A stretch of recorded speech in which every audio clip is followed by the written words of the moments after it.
We try to sniff out the half-bloods who have the makings of great heroes. If we find one with a very strong aura, like the child of a big three, we alert Sharan. He tries to keep an eye on them since they could cause really huge problems. And you found me. Sharan said you thought I might be something special? Grover looked as if I'd just led him into a trap. I didn't... Oh, listen, don't think like that. If you were, you'd never ever be allowed a quest, and I'd never get my license. You're probably a child of Hermes, or maybe one of the minor gods like Nemesis, the god of revenge. Don't worry, okay? I got the idea he was reassuring himself more than me. That night after dinner there was a lot more excitement than usual. At last it was time for Capture the Flag. When the plates were cleared away and the conch horn sounded, we all stood at our tables. Campers yelled and cheered, and Annabeth and two of her siblings ran into the pavilion carrying a silk banner. It was about 10 feet long, glistening gray, with a painting of a barn owl above an olive tree. From the opposite side of the pavilion, Clarice and her buddies ran in with another banner, of identical size but gaudy red, painted with a bloody spear and a boar's head. I turned to Luke and yelled over the noise, "Those are the flags?" "Yeah. Ares and Athena always led the teams." "Not always," he said, "but often." "So, if another cabin captures one, what do? Repaint the flag?" He grinned. "You'll see. First we have to get one." "Whose side are we on?"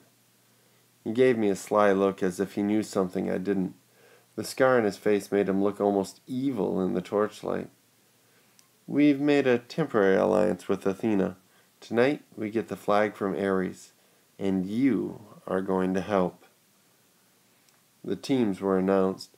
Athena had made an alliance with Apollo and Hermes, the two biggest cabins. Apparently privileges have been traded, shower times, chore schedules, the best slots for activities, in order to win support. Ares had allied themselves with everyone else, Dionysus, Demeter, Aphrodite, and Hephaestus. From what I'd seen, Dionysus's kids were actually good athletes, but there were only one or two of them. Demeter's kids had the edge with nature skills and outdoor stuff, but they weren't very aggressive. Aphrodite's sons and daughters I wasn't too worried about. They mostly sat out every activity and checked their reflections in the lake, and they did their hair and gossiped. Hephaestus' kids weren't pretty, and there were only 4 of them, but they were big and burly from working in the metal shop all day. They might be a problem. That, of course, left Ares' cabin. A dozen of the biggest, ugliest, meanest-looking kids on Long Island or anywhere else on the planet. Sharan hammered his hoof on the marble. "Heroes," he announced. "You know the rules. The creek is the boundary line. The entire forest is fair game. All magic items are allowed. The banner must be prominently displayed and have no more than 2 guards. Prisoners may be disarmed, but may not be bound or gagged. No killing or maiming is allowed. I will serve as referee and battlefield medic. Arm yourselves." He spread his hands, and the tables were suddenly covered with equipment: helmets, bronze swords, spears, oxide shields coated in metal. "Whoa," I said. "We're really supposed to use these?" Luke looked at me as if I were crazy. "Unless you want to get skewered by your friends in Cabin 5. Here, Sharan thought these would fit. You'll be on border patrol." My shield was the size of an NBA backboard, with a big caduceus in the middle. It weighed about 1,000,000 pounds. I could have snowboarded on it fine, but I hoped nobody seriously expected me to run fast. My helmet, like all the helmets on Athena's side, had blue horsehair plume on top. Ares and their allies had red plumes. Annabeth yelled, "Blue team forward!" We cheered and shook our swords and followed her down the path to the south woods. The red team yelled taunts at us as they headed off towards the north. I managed to catch up with Annabeth without tripping over my equipment. "Hey, she kept muttering. So, what's the plan? I asked. Got any magic items you can loan me? Her hand drifted toward her pocket as if she were afraid I'd stolen something. Just watch Clarice's spear, she said. You don't want that thing touching you, otherwise... Don't worry. We'll take the banner for Ares. Has Luke given you your job? Border patrol, whatever that means. It's easy. Stand by the creek, keep the Reds away, leave the rest to me. Athena always has a plan. She pushed ahead, leaving me in the dust. Okay, I mumbled. Glad you wanted me on your team. It was a warm, sticky night. The woods were dark with fireflies popping in and out of view. Annabeth stationed me next to the little creek that gurgled over some rocks. Then she and the rest of the team scattered into the woods. Standing there alone with my big blue feathered helmet and my huge shield, I felt like an idiot. The bronze sword, like all swords I'd tried so far, seemed balanced wrong.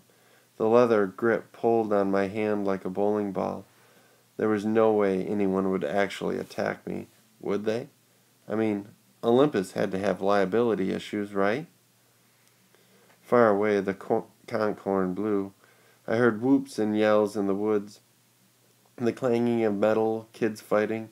A blue-plumed ally from Apollo raced past me like a deer, leaped through the creek, and disappeared into enemy territory.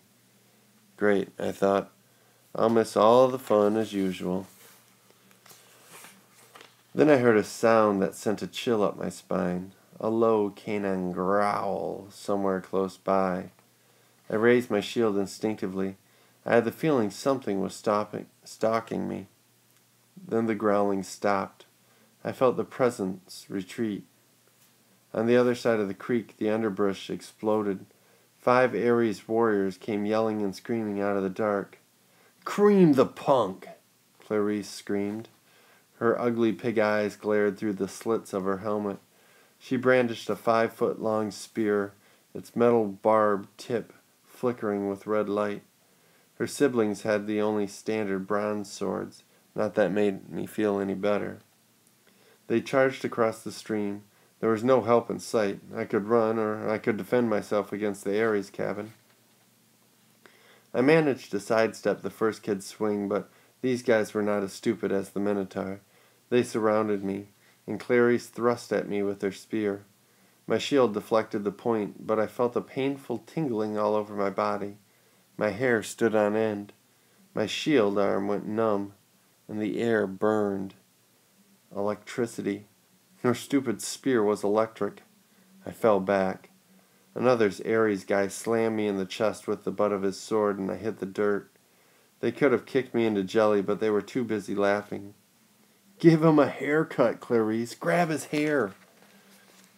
I managed to get to my feet. I raised my sword, but Clarice slammed it aside with her spear as sparks flew. Now both my arms felt numb.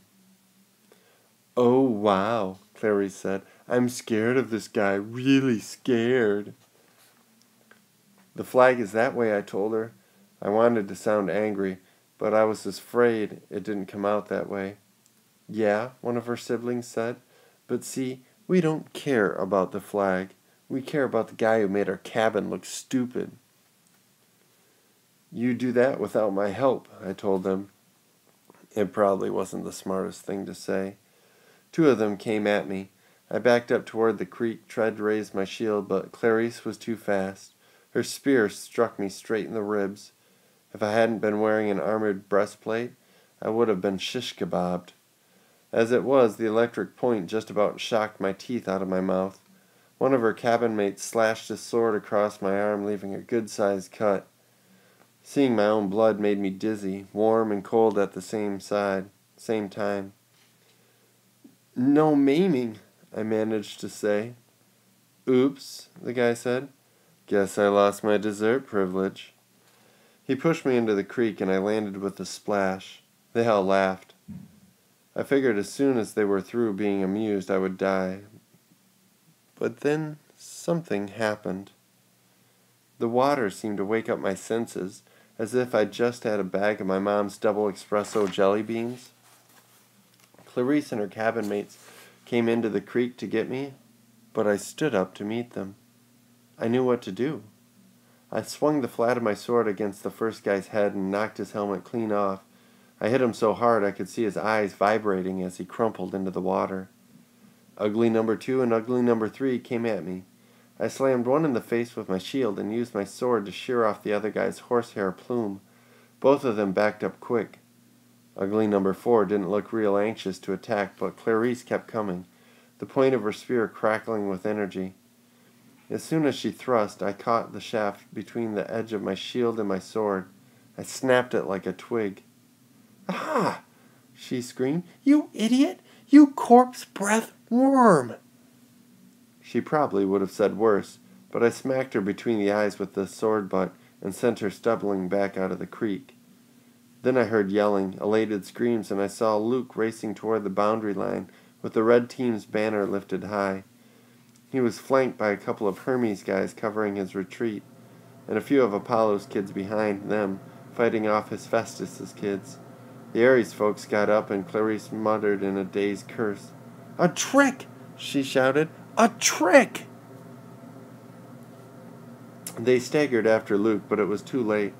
Everybody converged on the creek as Luke ran across into friendly territory. Our side exploded into cheers. The red banners shimmered and turned silver. The boar and the spear were replaced by a huge catechus, the symbol of Cabin 11. Everyone on the blue team picked up Luke and started carrying him around on their shoulders. Charon cantered out of the woods and blew the conch horn. The game was over. We'd won. I was about to join the celebration when Annabeth's voice, right next to me in the creek, said, "Not bad, hero." I looked, but she wasn't there. "Where the heck did you learn to fight like that?" she asked. The air shimmered, and she materialized, holding a Yankees baseball cap, as if she'd just taken it off her head. I felt myself getting angry. I wasn't even fazed by the fact that she'd just been invisible.